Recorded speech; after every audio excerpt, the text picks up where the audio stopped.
Brillanti Musicals, kull nhar ta' ħamis fit-8:09 dejjem fuq One. Fuq inizjattiva tal-Uffiċċju tal-Kummissarju għall-Ħarsien tal-Annimali, tnieda l-ktieb bilingwali L-Istorja ta' Molly, ktieb li se jitqassam fl-iskejjel primarji kollha u ammirat sabiex iqajjem għarfien u kuxjenza fost l-istudenti dwar il-ħarsien tal-annimali, l-importanza tal-adozzjoni tal-annimali u x-xogħol li jsir mid-Dipartiment tal-Ħarsien tal-Annimali biex jipproteġi l-annimali. It-tnedija tal-ktieb saret mill-Ministru għall-Edukazzjoni, l-Isport, iż-Żgħażagħ, ir-Riċerka u l-Innovazzjoni Clifton Grima u s-Segretarju Parlamentari għas-Sajt, l-Akwakultura u d-Drittijiet tal-Annimali Elisha Buġejja Sajt. Apparti l-kuxjenza favur l-annimali u x-xogħol fil-qasam tagħhom, il-Ministru Clifton Grima stqarr kif dan il-ktieb qed ikompli jrawwem l-tfal fl-importanza tal-qari.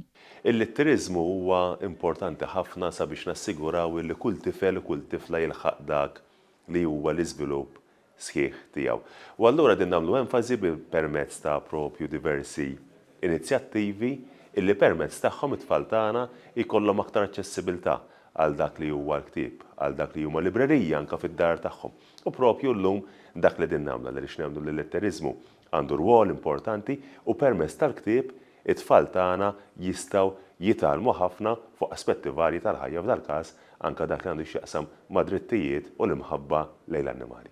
Intant, is-Segretarju Parlamentari Elisha Buġejja Sajt sostniet li dan il-ktieb se jkun disponibbli f'diversi libreriji madwar Malta u Għawdex u qalet kif blajnuna wkoll tal-pubbliku tkompli tiġi mwettqa l-viżjoni tal-Gvern għal dan is-settur. Dalgħodu għadna kif nedejna ktieb dwar l-imħabba lejn l-annimali ġewwa l-iskola tal-imġar ħadna gost nitkellmu dwar il-bżonn ta' kura u ħarsien tal-annimali tagħna ġewwa pajjiżna. Tuħu gost tara it-tfal jitkellmu dwar il-pets tagħhom u kemm hu importanti li nedukaw lil uliedna minn età żgħira sabiex anke meta jiddeċidu li jixtru jew jadattaw annimal jagħmlu dan b'responsabilità.